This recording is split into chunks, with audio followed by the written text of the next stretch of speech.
আরে, কাল পর্যন্ত তো এখানে কোনো লিচু গাছ ছিল না। আজকে হঠাৎ করে এখানে এত বড় লিচু গাছ কোত্থেকে এলো? মা মিনা, এদিকে আয় তো, দেখে যাক কত বড় একটা লিচু গাছ হয়েছে। মা মা, এটা তো আমি কালকে এখানে বীজটা রোপণ করেছিলাম।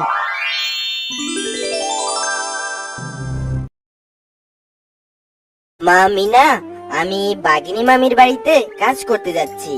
তুই কারোর সাথে দুষ্টুমি করবি না, আমি তাড়াতাড়ি ফিরে আসবো। ঠিক আছে মা, তুমি কাজে যাও, কিন্তু আসার সময় আমার জন্য লিচু নিয়ে এসো। লিচু খেতে আমার অনেক ভালো লাগে। মারে, লিচু কেনার মতো কোনো টাকা যে এখন আমার কাছে নেই। মাস শেষ হওয়ার আগে তো বাগিনী মামি আমাকে কোনো টাকা দিবে না। তুই থাক, আমি এখন যাই। মা তো চলে গেল।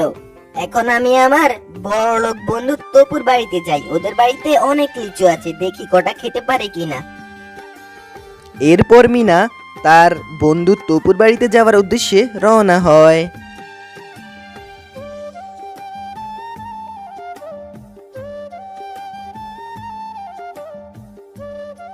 তপু, তুই লিচু খাচ্ছিস?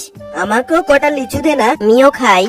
না, তুই এসেছিস, আমি আমার মাকে বলে তোকে অনেকগুলো লিচু দেব। তুই এখানে বস, আমার মা এক্ষুনি চলে আসবে।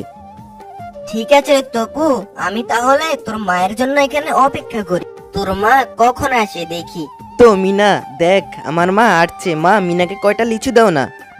কাকিমা, আমার না লিচু খেতে অনেক ভালো লাগে, আমাকে কটা লিচু দেন না কাকিমা। এই গরিব ছোট লোকের বাচ্চা, তুই আমাদের বাড়িতে এসেছিস লিচু খেতে? তোর মতো গরিবকে দিব আমি লিচু? ভাগ এখান থেকে, শালা গরিবের বাচ্চা, গরিব। তোর মা আমাদের বাড়িতে কাজ করে, আর তুই এসেছিস নাকি আমাদের বাড়িতে লিচু খেতি? শালা গরিব, যা এখান থেকে। কিমা, আমাকে আর বকাবকি করো না, আমি তোমাদের কাছে আর লিচু খেতে চাইবো না, আমি চলে যাচ্ছি। এরপর মিনা সেখান থেকে চলে যায়, আর পথে দেখা হয় এক বৃদ্ধ শিয়ালিনীর সাথে।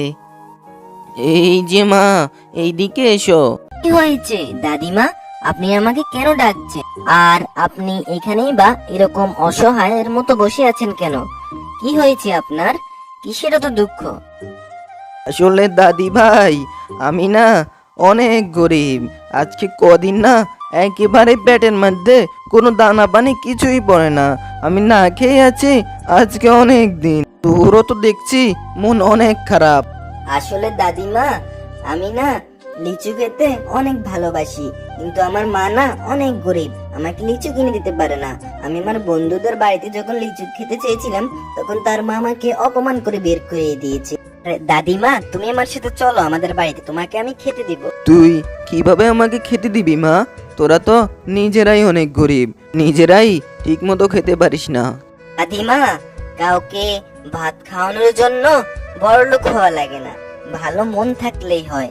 তুমি এখন চলো তো আমার সাথে, আমরা দুজনে একসাথে যাই। এরপর মিনা দাদিমাকে নিয়ে তার বাড়ির দিকে রওনা হয়।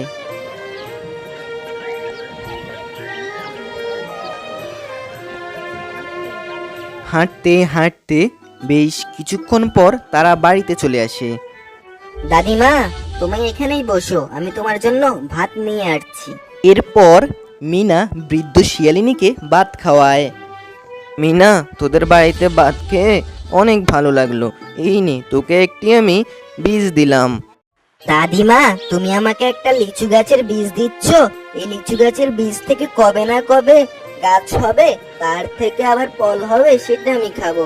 সে তো অনেক বছরের ব্যাপার, কিন্তু আমার তো লিচু খেতে এখন ইচ্ছে করছে। তুমি যদি আমাকে কিছু দিতে মনে চায়, তাহলে এ থেকে কিভাবে তাড়াতাড়ি লিচু গাছ হবে, ফলন হবে, সেটা বলে দাও। লিচু গাছ কিভাবে রোপণ করলে তাড়াতাড়ি ফলন হবে, সেটা বলে দাও। আরে, এটা সাধারণ কোনো লিচুর বীজ নয়। এই বীজ তুই আজকে রোপণ করলে কালকেই ফলন হবে। এটা একটি জাদুর লিচু গাছ, লিচু গাছের বীজ। তুই এখন এই লিচু গাছের বীজটি রোপণ করে দে, এরপর কালকে সকালেই জাদুই ঘটনা দেখবি। ঠিক আছে দাদিমা, তাহলে এই লিচু গাছটি আমি রোপণ করে দেখি, আসলেই কি কালকে এর থেকে লিচু গাছ হয় কিনা আর ফলন হয় কিনা সেটা কালকেই দেখবো। এখন আমি লিচু গাছের বীজটি রোপণ করে দেই। ঠিক আছে রে, তুই তাহলে এই লিচু গাছের বীজটি রোপণ করেই দেখ, তারপর দেখবি কি আশ্চর্য ঘটনা ঘটে। তুই এখন যা, তাড়াতাড়ি লিচু গাছটি রোপণ করে দে। ঠিক আছে দাদিমা, আমি এই লিচু গাছটি এখনই রোপণ করে দিচ্ছি। মা মা, আজকে কি একটা ঘটনা ঘটেছে তুমি জানো? কি হয়েছে? কি জানবো আমি? তুই আবার কারো বাড়ি থেকে লিচু চুরি করিসনি তো?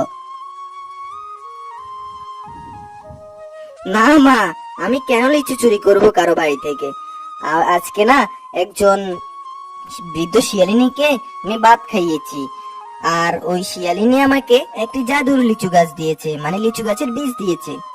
দূর আমার পাগল মেয়েটা, এসব বিশ্বাস করিস কেন? এসব বিষয় না ভেবে তুই ঘুম যা। জাদুর আবার লিচু গাছ হয় নাকি? এখন ঘুমোতো। আরে, কাল পর্যন্ত তো এখানে কোনো লিচু গাছ ছিল না, আজকে হঠাৎ করে এখানে এত বড় লিচু গাছ কোত্থেকে এলো? মা মিনা, এদিকে আয় তো, দেখে যাক কত বড় একটা লিচু গাছ হয়েছে। মা মা, এটা তো আমি কালকে এখানে বীজটা রোপণ করেছিলাম, আর এই বীজ থেকেই তো এই বিশাল লিচু গাছটি হয়েছে। তাহলে বুড়িমা সত্য কথাই বলেছিল, এটি একটি জাদুরি লিচু গাছ ছিল। দেখেছো মা, আমি তোমাকে বলেছিলাম না, এটা সত্যিই হবে, কারণ বুড়িমা অনেক ভালো ছিল। আচ্ছা মা, তাহলে এখন এই লিচু গাছ দিয়ে আমরা কি করব? মা মিনা, এই লিচু গাছের লিচু বিক্রি করে আমরা সুখে শান্তিতে বসবাস করতে পারবো। নিজের জীবিকা নির্বাহের সাথে সাথে অন্য মানুষকেও লিচু বিলিয়ে দেব, কারণ তারপর তারাও নিজের জীবিকা খুব সুন্দরভাবে নির্বাহ করতে পারবে। এভাবে এই লিচু গাছের মাধ্যমে আমরা অন্যের সাহায্য করতে পারবো। হ্যাঁ মা, আমরা এই লিচু গাছের লিচু শুধু নিজেরাই খাবো না, অন্যের মাঝেও বিলিয়ে দিব, আর সবাই মিলেমিশে খাবো, মিলেমিশে সুখে শান্তিতে বসবাস করবো।